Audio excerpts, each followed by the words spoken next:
instituições e pessoas que são referência quando se trata de inovação. Tudo o que você precisa saber. Opinião, economia, internacional, esporte, política, entretenimento, saúde. News. 10h05. Repita. 10 horas e 5 minutos, Márcio. Nosso convidado de hoje para abrir aqui a Semana de Inovação, nessa semana tão esperada pela gente, é o coordenador de sistemas corporativos do Tribunal Regional Eleitoral do Rio Grande do Norte, o TRE-RN, Osmar Fernandes, que vai falar com a gente sobre tecnologia na gestão pública e nos contar também um pouco sobre o trabalho desenvolvido na Justiça Eleitoral aqui do RN. Bom dia, Osmar. Seja muito bem-vindo. Muito obrigada pela sua presença. Começando a nossa Semana da Inovação aqui com você. Maravilha. Bom dia. Bom dia, Andressa. Bom dia, Márcio. Muito obrigado pelo convite. Estou aqui à disposição para trocar algumas ideias, o que é um tema muito interessante, esse tema da inovação, realmente é um tema do momento. A Semana da Inovação foi uma iniciativa muito importante, a gente poder discutir isso, poder trazer para a sociedade, né, alguns cases de sucesso, alguns cases, e também trocar um pouco de ideias, de sugestões para aperfeiçoar, né, tanto no âmbito, no meu caso, do Poder Judiciário, mas também ouvir de outras áreas, o que está sendo feito. Isso é um tema muito importante para a gente poder conversar. Eu acho que a ideia foi muito bem-vinda. Maravilha. Bom. Seja bem-vindo, Osmar. E olha, a gente já queria aqui começar né, a Semana da Inovação falando um pouquinho de eficiência, né? Qual é a relação da eficiência com a inovação e como essa tecnologia tem ajudado aí a Justiça Eleitoral do Rio Grande do Norte?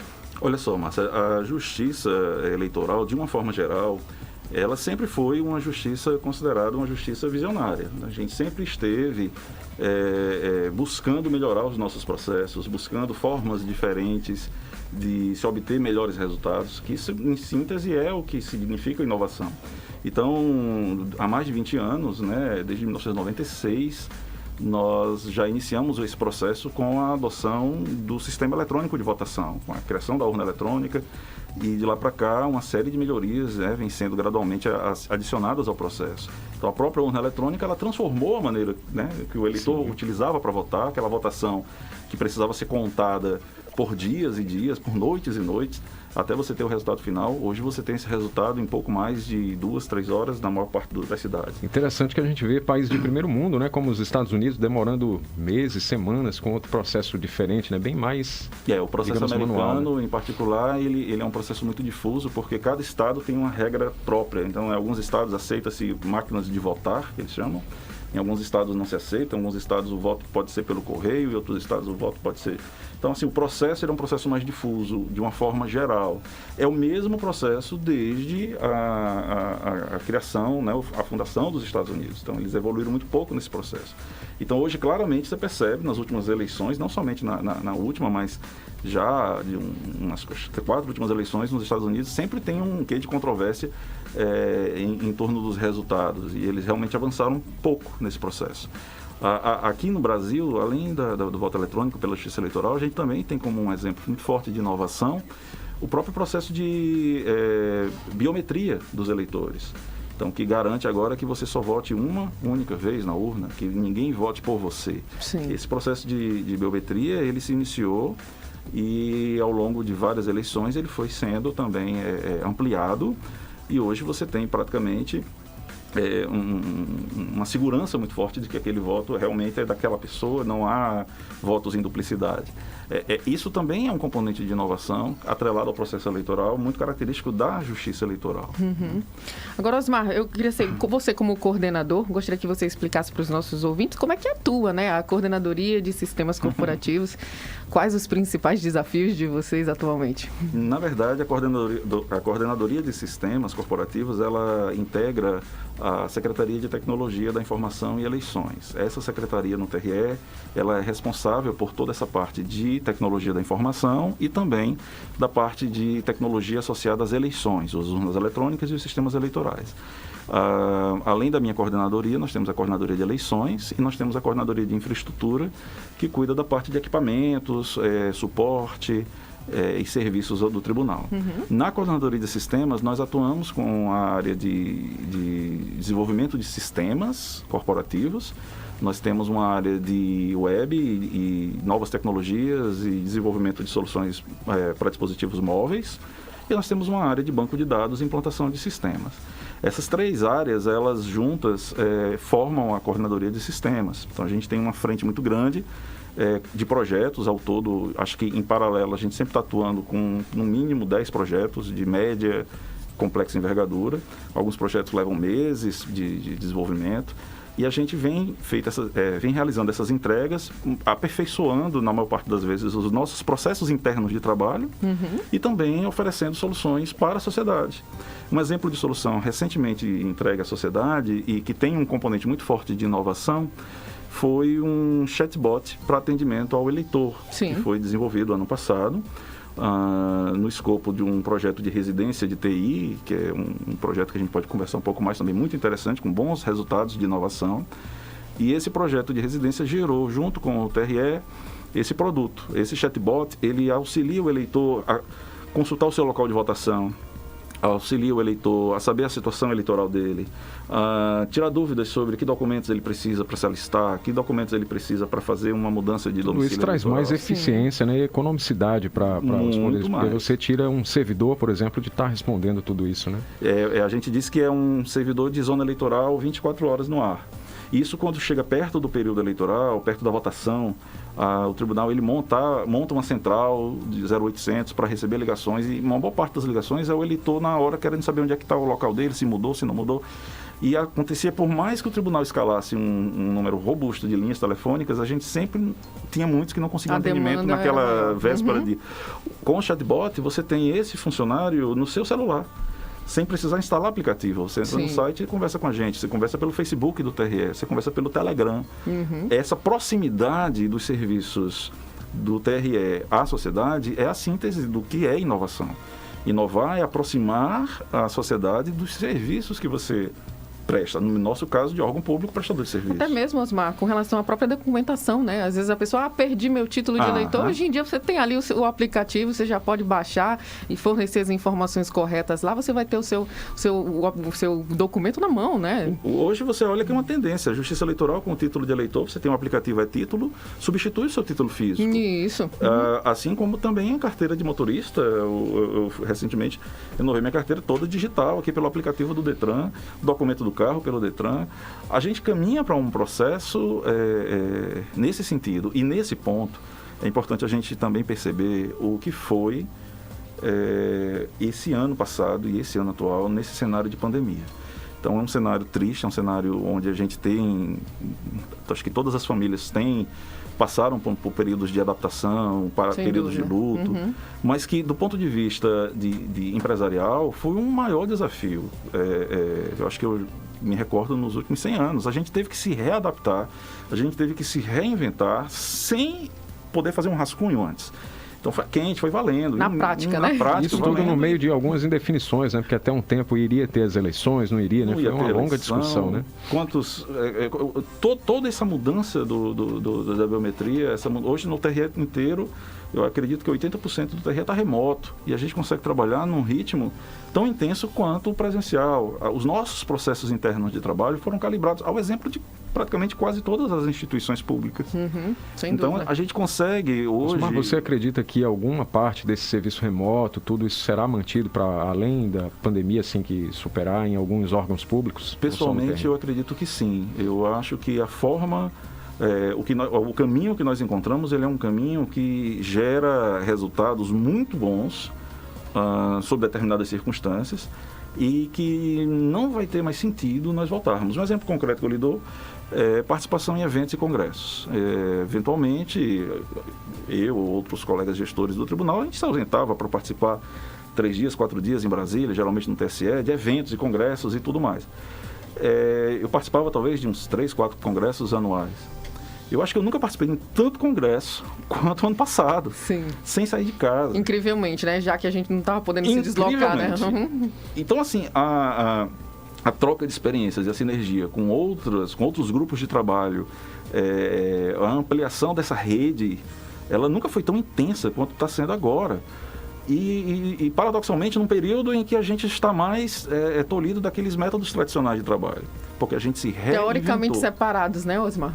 Teoricamente separados, mas cada vez mais virtualmente integrados. Então, isso, por exemplo, mas eu não acredito que a gente regrida tanto. Eu não acredito mais que a gente voltar para um cenário onde o presencial seja o foco. O presencial ele vai ser o acessório. Eu acho que 90% das nossas articulações vão ser remotas. Eu tenho uma equipe hoje de desenvolvedores que atua de forma fantástica, integrada, a gente acompanha diariamente, tudo remoto. Eu ia até te questionar com relação a isso, assim, né? Como é que são feitos esses estudos, né, para o desenvolvimento desses sistemas corporativos, quais as atividades, né, do ponto de vista aí da gestão, que ganharam essa celeridade, né? Como você comentou agora, assim, né? Olha, o forte principal realmente são reuniões, né, de videoconferência. A gente, no caso do TRE, utiliza internamente o Google Meet, que nós temos um contrato com o Google, que é o Google Workspace, o Google G Suite, né, que agora mudou para Google Workspace, e nós temos salas de reunião online. Então, a gente atua em diversas reuniões ao longo do dia. Então, eu tenho uma reunião com a área de negócios, onde eu levanto requisitos sobre os sistemas que precisam ser feitos. A equipe técnica realiza reuniões conjuntas, define pontos de controle para os produtos que estão sendo realizados. Quando o produto está finalizado, realiza, ou em pontos, marcos de entrega, realiza-se reuniões de entrega para a área de negócios homologar. Então, são muitas reuniões ao longo do dia, reuniões num sentido, reuniões rápidas, reuniões objetivas para alinhamento. Substitui de forma muito eficiente aquele encontro presencial que você tinha no ambiente do tribunal. E assim, você pega servidores que estão uns em casa, outros presenciais no tribunal, outros... Não importa o seu local físico. Uns estão, olha, eu precisei dar uma saída, eu entro na reunião com o celular, então eu já participei de reuniões onde o colega está no celular, interagindo ali conosco, nos brifando sobre um determinado produto. Isso não existia há 2 anos. Há 2 anos isso não existia. Isso era ficção. Eu me recordo há 2 anos a gente fazendo um estudo sobre uma ferramenta que permitisse algo parecido com o que a gente tem. E, assim, abruptamente a gente teve que se adaptar. Então, foi uma inovação por uma justificativa realmente assim, técnica, né? Houve essa necessidade, ou a gente faz isso, ou a gente não vai conseguir trabalhar, vamos ver como a gente consegue atender o eleitor que quer tirar seu título de casa. Então, vamos adaptar o sistema que já existia, um sistema que o TSE possuía, ele adaptou aquele sistema, a gente implantou e aperfeiçoou. Vamos agora ver como é que a gente consegue fazer uma sessão plenária funcionar virtualmente para os nossos magistrados, os membros da nossa corte, poderem julgar. Né? Há uma sessão plenária física no tribunal, que agora a sessão é virtual. Aí nós trabalhamos com outro produto, com outras características. Como o advogado vai poder sustentar oralmente a defesa dele, né? Também foi discutido e foi trazido uma solução. Então, essa necessidade nos fez inovar. E essa inovação, ela na verdade aconteceu, né, forçosamente, em todo o Brasil. Eu não acredito que a gente consiga voltar para um cenário totalmente presencial. Também não acredito que a gente vá ficar totalmente remoto. Eu acho que a gente vai caminhar para um equilíbrio. Conciliar ali um formato híbrido. Vai sim. Isso aí eu acho que não tem... Isso é a única certeza que eu consigo ver no horizonte é essa.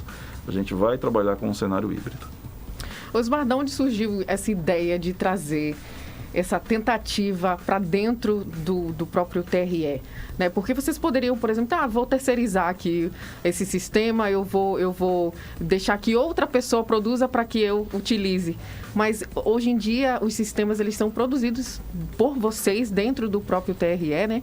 E eu acredito que isso traga mais possibilidades, né? Porque vocês podem entender melhor o externo para poder trabalhar o interno, né? É verdade. É importante só a gente separar, quando a gente fala de sistemas, existem 2 famílias de sistemas. Existem os sistemas, na verdade, 3 famílias. Existem os sistemas administrativos, os sistemas judiciais e os sistemas eleitorais. Certo. Os sistemas eleitorais, eles são desenvolvidos pelo Tribunal Superior Eleitoral. O TSE desenvolve todo aquele conjunto de softwares que funciona na urna eletrônica, que funciona em todo o ecossistema da urna eletrônica, né? Esse desenvolvimento ele é feito por uma equipe de técnicos do Tribunal Superior Eleitoral. Em alguns desses projetos, alguns colegas dos regionais participam também. Existem desenvolvimentos que são feitos de forma colaborativa, mas eu diria que 90% do desenvolvimento é feito pelo TSE. Aqueles produtos são testados em ambientes públicos, né, com outros regionais, com outros tribunais, e, uma vez homologados, eles são utilizados nas eleições por todo o Brasil. Os sistemas judiciais que a Justiça Eleitoral usa, basicamente é o PJE, que é o Processo Judicial Eletrônico, desenvolvido originalmente pelo CNJ e adaptado pela Justiça Eleitoral para a nossa realidade. Essa adaptação e essa customização, até o momento, também foi feita pelo TSE. Mais recentemente, o TSE está abrindo agora um modelo inovador de trabalho, onde os regionais vão atuar no PJE, evoluindo também. Então, a gente está aguardando aí as cenas dos próximos capítulos para atuarmos no sistema judicial. Agora, os sistemas administrativos, estes compõem, acho que talvez mais de 70% do total de sistemas que existem na Justiça Eleitoral, esses são regionalizados. Então, assim, temos alguns que o TSE desenvolve e temos muitos que os regionais desenvolvem. Então, o nosso tribunal, a nossa área de desenvolvimento hoje, ela conta com aproximadamente quase 20 pessoas, né? Atuando entre desenvolvedores, programadores, estagiários. Nós temos ainda uma pequena empresa de terceirização, né, que ajuda na sustentação de sistemas. Então, o sistema precisa de uma melhoria, a gente sustenta esse sistema com essa empresa terceirizada, onde os técnicos atuam dentro do TRE. E assim, essa realidade, ela meio que ela é repetida nos outros regionais. Claro que regionais maiores têm uma equipe maior, regionais menores têm uma equipe menor. Se você somar a quantidade de desenvolvedores e analistas de sistemas da Justiça Eleitoral, eu acredito que nenhuma outra justiça especializada tem um número tão alto. Talvez a Justiça do Trabalho, mais recentemente, após a implantação, a nacionalização do PJE. Ela realmente teve que contratar, teve que fazer concurso para muitos analistas. Mas, de uma forma geral, a gente tem uma equipe de TI muito capacitada e muito forte. Muitas iniciativas nacionais partiram de ações dos regionais. Sim. Elas são ações bem-sucedidas, a gente compartilha esses cases de sucesso em um fórum de tecnologia que é feito a cada 2 anos, e nesse fórum as boas ideias são compartilhadas. Então, assim, há muito esse ambiente dessa sinergia. Bacana. Bom, você que ligou o seu rádio agora, estamos na Semana da Inovação da Jovem Pan News Natal, conversando com o coordenador de sistemas corporativos do TRE-RN, Osmar Fernandes. Aproveite aí para enviar sua pergunta, né, Márcio? Entre em contato conosco. Como, Isso Márcio? Mesmo. Nosso WhatsApp é o 981164089. Estamos ao vivo também no nosso chat do YouTube. Você pode enviar para a gente também a sua perguntinha. E, Osmar, a gente entrando agora nessa área de comunicação, né, que a gente sabe que é algo fundamental em todos os setores da sociedade, né? Quais são, assim, as necessidades do setor de comunicação do tribunal e o que tem sido pensado aí para inovar esse setor? Olha, comunicação sempre vai exigir um olhar de muita atenção, porque é na comunicação que você consegue efetivamente vender o seu produto, passar o seu serviço para a sociedade, para o seu público. O tribunal, ele tem, ano passado nós concluímos uma edição da residência de TI. Como eu falei, a residência de TI é um projeto que foi iniciado há 2 anos, pouco mais de 2 anos, pela gestão anterior do tribunal, onde nós temos uma parceria com a Universidade Federal do Rio Grande do Norte. Nós temos alguns alunos de um curso específico de pós-graduação. Eles têm aula na Universidade Federal 1 dia na semana e nos outros 4 dias eles trabalham no TRE mediante uma bolsa para atuar em projetos de inovação no TRE. E a edição anterior da residência, que durou 18 meses, uma das frentes de trabalho foi o desenvolvimento de produtos na área de comunicação. Então, nós desenvolvemos alguns produtos que, por força da pandemia, a gente ainda não os colocou em produção, mas estão no nosso radar para serem finalizados até o final desse ano. Então, a gente está desenvolvendo uma solução de comunicação interna e uma solução de comunicação externa. A solução de comunicação interna é um aplicativo que vai ser implantado nos celulares dos servidores, né? Cada servidor, cada funcionário do TRE pode implantar. E as comunicações, elas podem ocorrer de forma segmentada através de um aplicativo web. Então, eu vou poder, por exemplo, o presidente quer convocar todos os coordenadores para uma reunião na próxima terça-feira. Então, ele vai poder chegar lá no sisteminha e dizer, olha, a mensagem é essa, envie só para os coordenadores.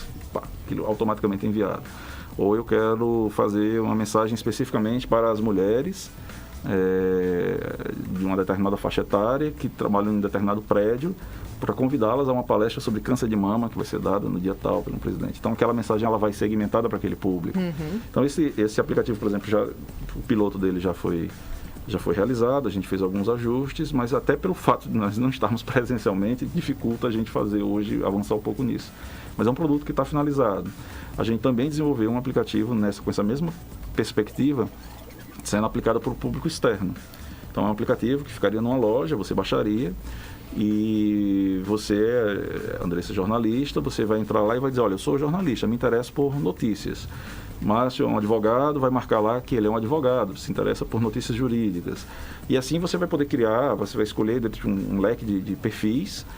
E a nossa assessoria de comunicação, quando ela vai ao longo do dia com a sua equipe, mandando mensagem segmentada para o público específico. Então, se surgir uma novidade, um evento agora para prestação de contas partidárias, ela encaminha para os advogados. Vai ter uma notícia sobre uma entrevista que o desembargador vai dar sobre um determinado assunto, ela encaminha para os jornalistas.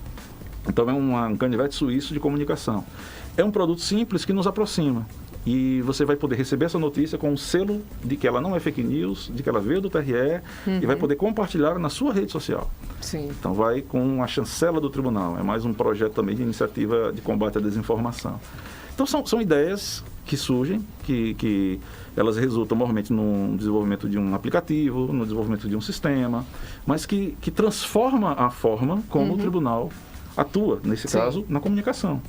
Nesse caso, na comunicação. E Osmar, no meio dessa transformação, a gente até conversava aqui um pouco fora do ar, que algumas iniciativas, né, a Andressa até falou, exige correr algum risco, né? Então, essas iniciativas inovadoras, como é que você chega lá como coordenador da área de sistemas corporativos, né? Vamos precisar mudar, vai ter um risco, assim, como é que se assume esse risco em busca de melhorias? Esse é o grande desafio, assim, muita gente fala em inovar como se inovar fosse apenas um insight, uma boa ideia. Eu tenho uma boa ideia, eu vou criar um produto, eu estou inovando. Sim, se você tem uma boa ideia, essa boa ideia transformou algo que existia em algo melhor, que agregue mais valor, sim, você está inovando. Mas aquela inovação, sem um pilar de sustentabilidade, de sustentação, ela é uma ação isolada, ela é uma ação estanque. Então, como pilar de sustentação, você tem que ter, na verdade, toda uma gestão da inovação. E nesse processo de gestão da informação, da inovação, você tem uma premissa principal, que é o apetite a riscos. Qual é o risco que você quer correr? Qual é o risco que a organização está disposta a correr em um determinado produto? Eu posso citar alguns exemplos. Nós, lá no tribunal, ainda no viés da residência de BI anterior, na residência de TI anterior, nós iniciamos uma frente de desenvolvimento de soluções de BI. BI é Business Intelligence, são soluções voltadas na área de inteligência de negócios. Nós queríamos organizar dados, transformá-los de forma visual, em gráficos, em curvas de tendência, que permitisse ao gestor a tomada de decisão. Nesse processo de BI, era um processo que a gente já tinha ele no nosso radar há alguns anos e nós não tínhamos iniciado por falta realmente de braço e priorização. Quando nós começamos a prospectar soluções. Que soluções nós vamos trabalhar? Que produtos a gente vai utilizar? A gente precisa fazer isso com o menor custo possível. O que tem no mercado? Open source, se eu não tiver, eu vou ter que contratar, o que eu tenho que contratar? Vamos começar a estudar soluções. Esse processo de prospecção foi um processo que levou, acho que quase 4 meses. E a gente ia por um caminho, aí encontrava uma pedra. Aí voltava, contornava a pedra. Às vezes não conseguia contornar a pedra, voltava e começava um outro caminho. Sim. E esse processo, a gente teve o patrocínio da nossa administração, que, assim, pacientemente nos deu a tranquilidade de experimentarmos um grupo de alternativas, até encontrarmos uma alternativa viável, da qual nós desenvolvemos um produto muito exitoso, que é o nosso ambiente de BI, inclusive já foi compartilhado para outros tribunais, né, no Brasil todo. A mesma coisa com o desenvolvimento do chatbot. O desenvolvimento do chatbot, nós começamos por um caminho, começamos por outro, porque a inovação ela não pode ser vista como uma alta estrada asfaltada, sinalizada, iluminada. Não é assim. A empresa, quando trilha inovação, ela vai trilhar uma estrada de terra. Você vai ter que desbravar, né? E às vezes dá certo, às vezes no meio do caminho não tem um riacho lá que você vai ter que contornar aquele riacho ou construir uma ponte. E esse processo é um apetite a riscos. O risco ele é inerente do processo. Muitas vezes o risco ele se impõe de forma aquele caminho não vai dar certo. Mas quase sempre vai exigir de você uma flexibilidade, né, para buscar alternativas. Essa é a síntese do processo. E isso não pode ser uma ação sua, Márcio, individual. Não, isso tem que ser algo que tem que ser amparado institucionalmente. Essa gestão da inovação dentro, respaldada, organizada, de preferência amparada por uma estrutura interna do seu órgão que lhe permita pensar dessa forma, ela é fundamental. Aí, nesse sentido, Poder Judiciário, de 2019 para cá, o CNJ ele instituiu a criação dos chamados LIODs, que são Laboratórios de Inovação e Inteligência Objetivos de Desenvolvimento Sustentável. Esses laboratórios de inovação são laboratórios que estão sendo criados em cada tribunal do país. O TRE criou o laboratório formalmente. Nós temos um laboratório de inovação desde 2018, mas formalmente ele foi instituído, acho que agora em 2020. E nós fazemos parte dessa rede de LIODs, de laboratórios de inovação de todo o país. Estamos agora nos capacitando e trocando experiências. A ideia é que toda a parte de inovação seja institucionalmente amparada por esse laboratório, com uma pequena equipe de servidores. Aquilo vai estar no nosso organograma, aquilo está sendo visual, a gente vai treinar as nossas equipes, treinar os nossos servidores. A inovação, ela passa por um processo, dentro da gestão da inovação, ela passa por um processo fundamental, que é o processo da criação de uma cultura de inovação. A cultura de inovação. A inovação, como eu falei, ela não é um processo de um servidor isolado. Ela é um processo. O que seria essa cultura de inovação? Você precisa fazer com que o pensamento de inovação ele esteja na maior parte dos servidores. Os servidores têm que buscar maneiras, entre aspas, inovadoras, entre aspas, porque não precisa necessariamente ser um produto revolucionário, disruptivo, né, para usar uma palavra da moda. Sim. Às vezes fazer algo, deixar de usar uma planilha, deixar de usar um sistema para usar uma planilha, deixar de... Uma mudança simples, mas que traga efetividade, né? É uma inovação daquele processo pequeno de trabalho. Pensar dessa forma exige investimento, exige disciplina. Não dá para se pensar em inovação sem treinamento. Então, se eu chegar para vocês hoje têm uma ideia muito legal aqui para a rádio. Olha, eu gostaria de... Será que se a gente fizer determinada mudança na rádio, determinada mudança na minha rotina de trabalho, isso não vai ser melhor para o ouvinte, isso não vai ser melhor para a rádio, isso não vai ser melhor para mim como profissional? Você pode ter essa ideia. Como saber se essa ideia vai dar certo sem investir tanto? Existe, por exemplo, uma solução chamada Google Sprint, que na verdade é um conjunto de técnicas onde você, em um período de 5 dias, consegue antecipar um protótipo. Você vai criar um protótipo de uma ideia, de um produto, de um sistema, mas não precisa ser software, pode ser uma mudança de rotina de trabalho. Sim. E você, trabalhando com o Google Sprint, em 5 dias você se projeta alguns meses no futuro e vai ver se aquela tua ideia vai dar certo ou não. Essa ferramenta é utilizada por alguns joint ventures do Google para verificar antes se uma determinada ideia é viável, uma determinada ideia de inovação. Então, você tem que treinar a sua equipe no tribunal, a equipe de orçamento, a equipe de tecnologia, a equipe de gestão de pessoas, para, de repente, lançar mão dessa ferramenta do Google Sprint para poder validar determinadas ideias. E aí o laboratório de inovação ele vai dar esse amparo. Outras tecnologias assim, de frameworks de trabalho de inovação que são muito usados, o Design Thinking. O Design Thinking hoje acho que é a estratégia queridinha aí da maior parte das organizações que trabalham com inovação. Você se coloca no lugar da pessoa, você pensa o produto final, você desenvolve a empatia e você consegue nesse processo validar se aquele produto que você está desenvolvendo ele atende, ele melhora, ele aperfeiçoa, em que pontos você tem que melhorar. E isso precisa ser treinado, isso precisa ser instigado, isso precisa ser fomentado dentro da empresa. Daí você está plantando e regando a semente da cultura da inovação. A cultura do planejamento estratégico foi a cultura da década passada. Na década passada, nos 15 anos passados, começou-se a plantar planejamento estratégico.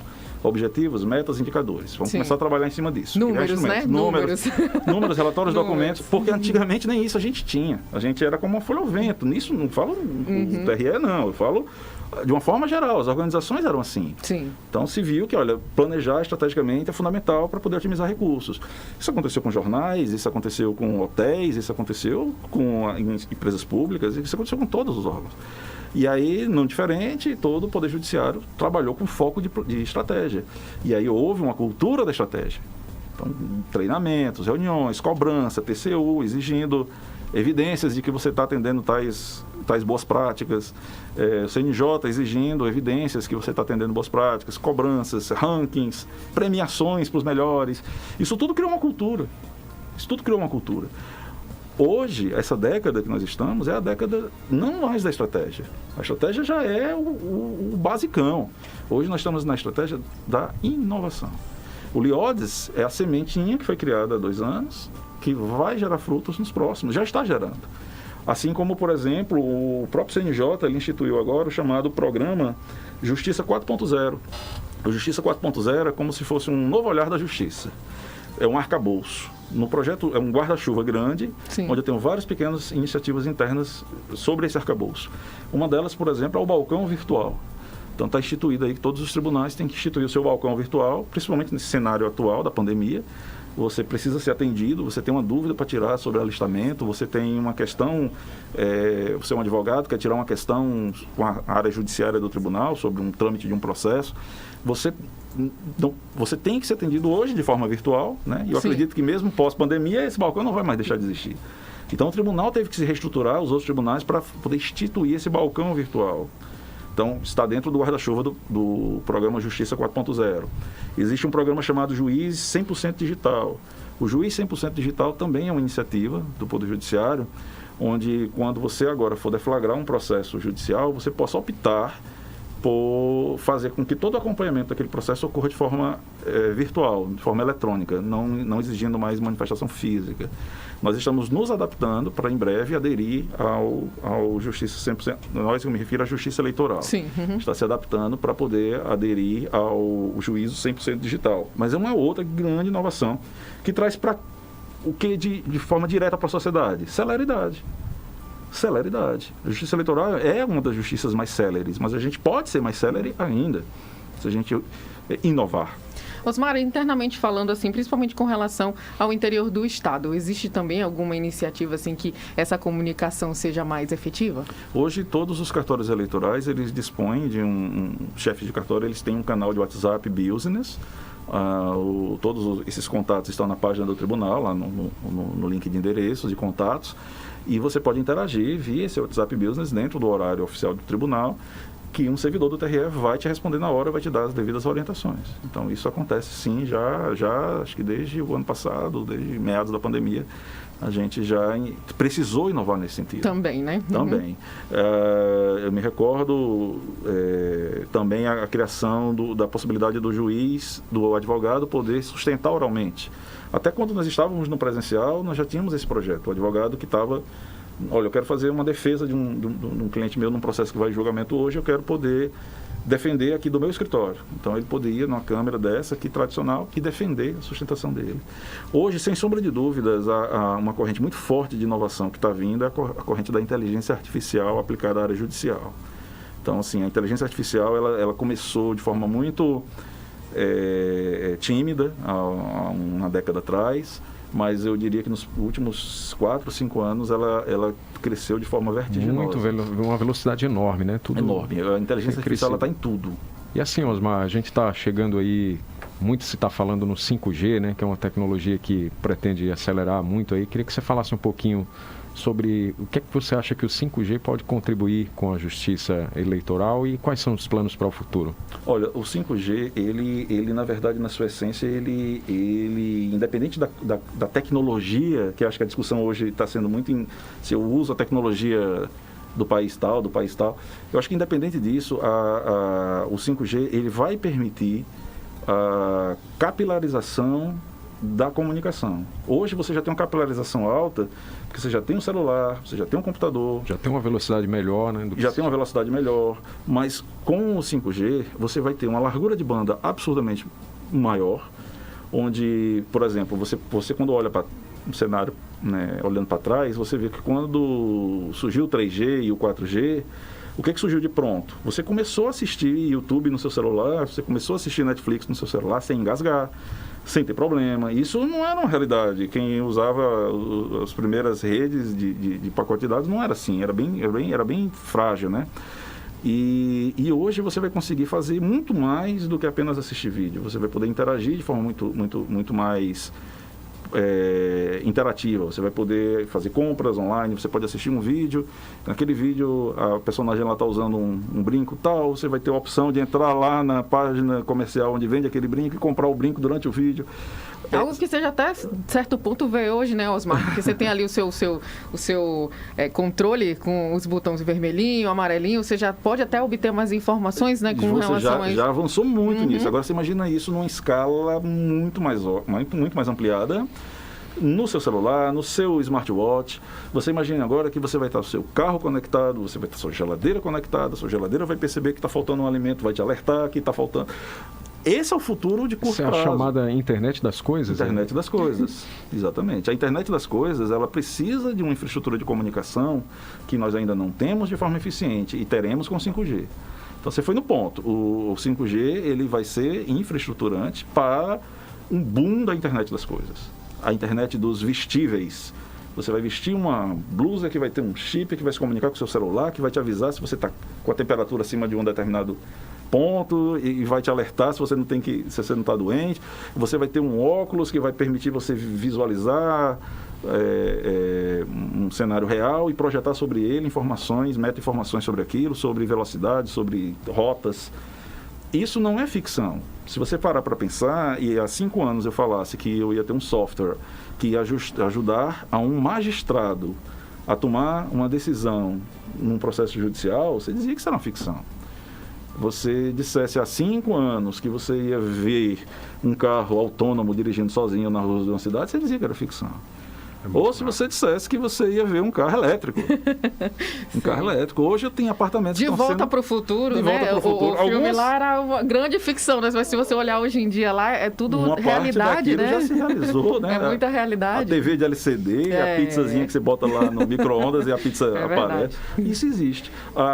Hoje você tem apartamentos aqui no Tirol que estão sendo vendidos na vaga do estacionamento, tem uma tomada para você carregar seu carro. Você não tem um carro elétrico hoje, mas você provavelmente vai ter nos próximos 10, 15 anos. É isso mesmo. Então, a inovação ela tem esse componente, ela é rápida, ela exige um pensamento crítico, ela é algo que tem que ser abraçada, ela não tem que ser, ela é algo que, você não pode estar a reboque. Quem ficou a reboque da inovação pagou o preço. Se você for olhar, a inovação ela transformou a indústria da telefonia quando surgiu o iPhone. Você imagina você pensar em apresentar um produto, um telefone celular sem teclas. Sem dúvida nenhuma. É fantástico, né? E que hoje em dia te reconhece pela face, né? Pela face. Você imagina como foi a transformação da música. A indústria musical mudou com o iTunes. Quando o Jobs, em 2001, apresentou as primeiras versões do iPod, ele não foi só um aparelho de reprodução de música, mas ele, na verdade, era um aparelho que te ligava a uma loja que faturava milhões e milhões e milhões todo ano com venda de música. Você comprar música a granel. Eu quero essa música, eu pago $1 por ela. Eu não preciso comprar um LP inteiro. O CD todo, né? Ele mudou a maneira como as indústrias fonográficas trabalhavam. Ele acabou com a pirataria que existia na época, o pessoal pirateava. Isso. Porque ele pensou de forma inovadora com a música, pensou de forma inovadora com a telefonia, assim como ele. Outras empresas inovadoras, como o Uber. Uber hoje mudou a maneira como você se locomove. Se desloca, né? Se desloca. Afetou o segmento dos táxis tradicionais. Você vê a maneira como você se hospeda. Você tem hoje soluções como Airbnb e outras, que mudou a maneira. Então, ou essas empresas... Jornal... Você adapta, jornal, para trás. Antigamente, eu me recordo, meu pai assinava 2 jornais, estava comentando isso há pouco, 2 jornais de manhã, antes de ir para a escola, papai tomava café lendo aqueles jornais para poder se inteirar, era a visão do dia. Hoje, qual é o jornal impresso? A quantidade, existem, né, poucos. Porque houve uma parceria com outros canais. Inovação. Hoje a gente está aqui na rádio, eu estou conversando com você, tem uma câmera me filmando, eu estou sendo transmitido no YouTube. Inovação. É verdade. Então esse é o ponto. A inovação ela tem que ser abraçada. Quando você abraça e você a respeita no sentido de se preparar para ela, de incentivar, de estimular, você coexiste e você colhe frutos sobre esse processo. Mas se você antagonizar, não tem jeito, cara, porque não vai mudar. Infelizmente, a gente tem que pensar que a gente vive num mundo de mudanças muito rápidas. A gente tem que se posicionar também do ponto de vista social em relação a isso. Nem toda inovação, ela necessariamente pode trazer algo positivo para toda uma sociedade. Você tem que pensar nessas áreas que são afetadas, fazer remanejamentos, fazer redirecionamentos. Esse é papel também da área de tecnologia, é papel também do gestor. Sim. Estamos aí na chamada dita era da informação, mas que também já está sendo ultrapassada pela inovação também, É a era né? da inovação. Exatamente. Estamos aí nesse momento em que a gente precisa inovar, trazer essa cultura para o nosso dia a dia, né? Que o TRRN aí está trazendo também de diversas formas essa cultura para o nosso dia a dia, para que você se sinta ali participativo, seja participativo também, né, dentro do tribunal, não seja uma coisa distante. Às vezes as pessoas acham isso, né, Osmar? Ah, não, é muito distante, não sei, não entendo direito. Só mas na época hoje... das eleições, né? Mas é um processo constante, né? Exatamente. Eu acho que na hora que a sociedade ela começa a participar mais do processo, ela começa a compreender melhor o processo. Isso acontece conosco também. Sem dúvida. Em todas as frentes. A gente não tem domínio das outras áreas. Mas na hora que aquelas informações elas estão mais acessíveis, que os serviços estão mais acessíveis, isso é decorrente de processos de inovação, você se apropria mais daquilo. Você se reconhece naquele lugar, você entende um pouco melhor, você discute um pouco melhor. Hoje se critica porque as pessoas discutem a política de WhatsApp. Eu não sei até que ponto isso é ruim. Eu não sei até que ponto você ter uma pessoa...